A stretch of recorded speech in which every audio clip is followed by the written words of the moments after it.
He came a couple of times with his wife. She was a very, very subdued, dignified lady.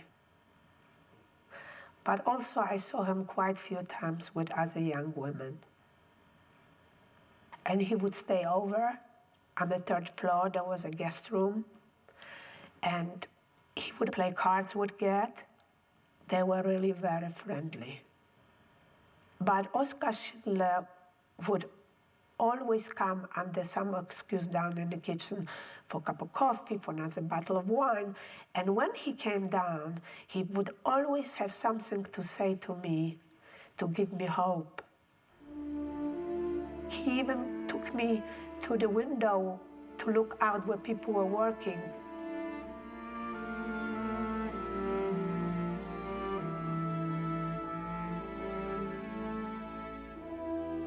He said, you remember the Jews in Egypt were slaves, and then they were freed? He said, this is what's going to happen to you. One day you're going to be all free from this hell. You will see. But it felt good, to be honest with you, it felt good hearing those words, but I wasn't quite sure what was going on because he was there with them, and I felt he was a Nazi like the rest of them.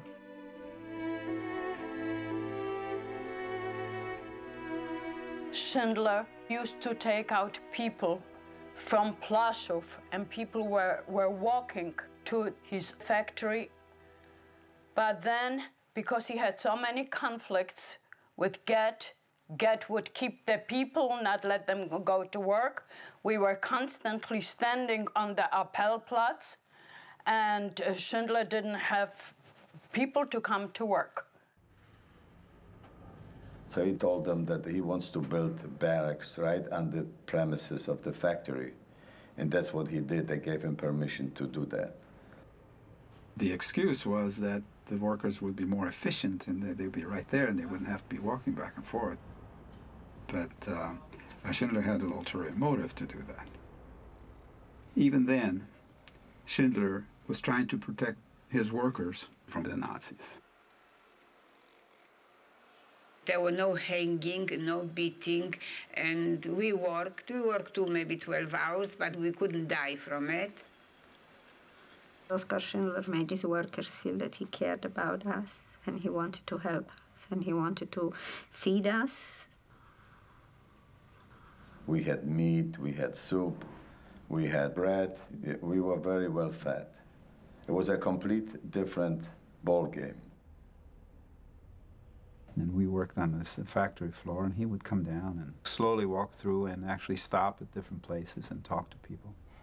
And one time he stopped at my father's workstation, put his arm around him on his shoulder and said, "Don't worry, everything is going to be okay." I'm sure he didn't know it was going to be okay, but it was just sort of the human kind of thing to do, to speak. No Nazi would ever do a thing like that. I was working on a little machine, a lathe. One day a foreman came and took me away from the lathe and put me on a big press in the middle of the factory. And while I was working there, the machine broke down. And the foreman came running and yelling that I sabotaged the production. Sentence for sabotage was death. You know, they could kill you. And somebody went to get Oskar Schindler. And I remember how he came down and he said, "Was ist los? Was ist los? What's happening?" And they say to him that I did something to the machine. I broke the machine. And he walks around, he looks at me, he looks at the foreman, and I'm in his face. And he says, "This little girl broke this machine? This is you moron. She couldn't possibly break the machine." And he patted me on my head and he said, "Where were you working before?" And I pointed this machine to him and he said to the foreman, "That's where she works, that's where she's gonna stay."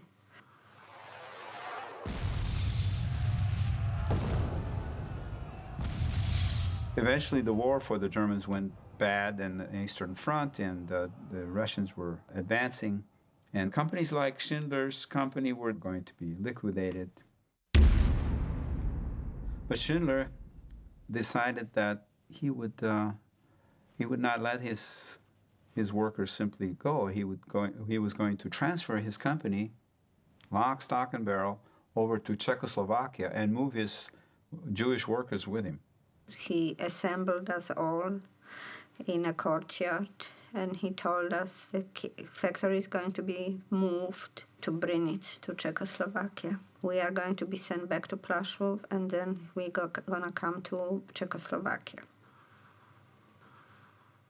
For us, it was like a dream, what he was telling us. We didn't believe him, because he was a German. He said, what he's talking. He would take us? Why should he take us? He would take whomever he wants. This was a pretty outlandish or preposterous kind of suggestion, really. All these experts had to be transferred with the company. But he managed to do all this by bribing people and by his fast talking and whatever. He bought old, unused knitting factory. He said that he's going to make ammunition factory in there. And for this, he needs 1,200 people. So they started to make lists. We knew that Schindler is preparing to move his factory. Then Mila said, Paul, get us on the list to Schindler. He's your friend. He did so much for you and for the family. Maybe we'll put us on the list. And then Poldek passed a little slip of paper to Mr. Schindler. And I think that Mr. Schindler personally approved us on that list. This was the day before the men left that we got on the list, in the very last moment.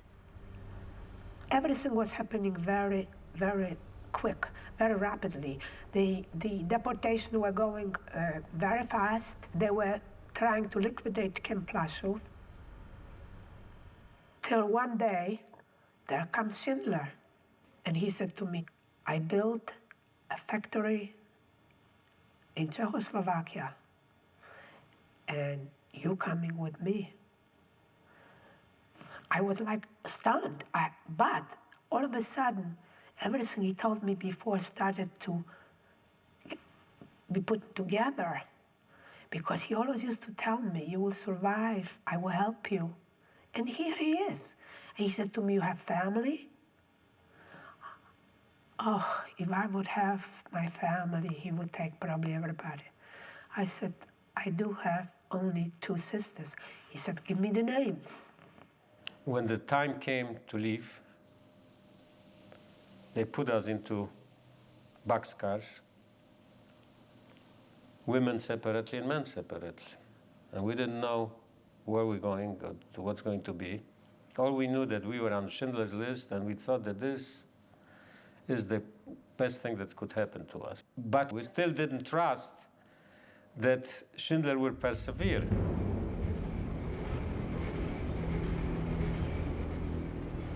We were put on this train and sent to Brnic. But I was never certain. I was always in doubt that that actually was going to happen. And as we arrived in Brnic, we walked out of the boxcars. Schindler was standing there.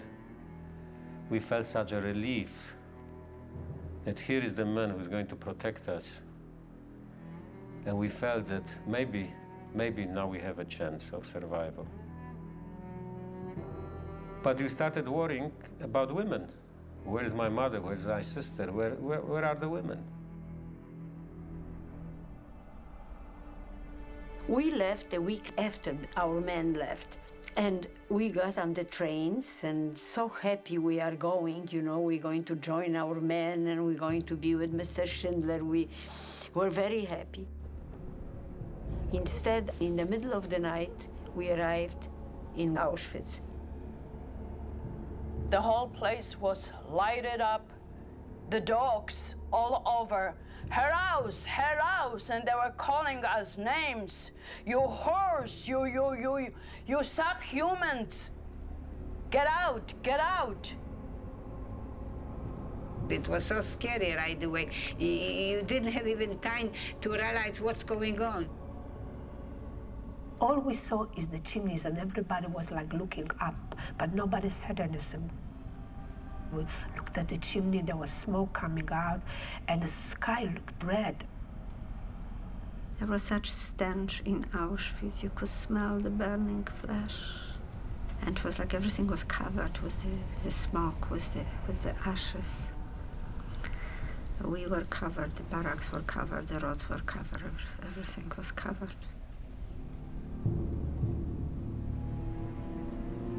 We were told to run, and we got stopped in front of a barrack, sat on a bathhouse.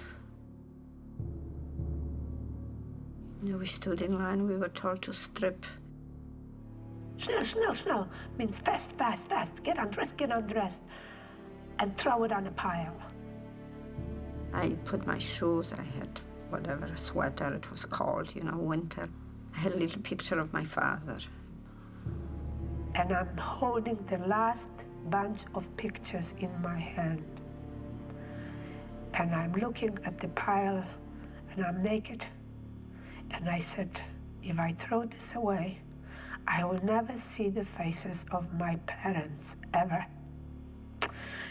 And I started to look through the pictures so quickly. And I found a couple of photos for passports. And I turned around very quickly, and I stuck it in my mouth. The SS guards shaved us. Men, we stood naked, we shaved our hair, we were shaved here.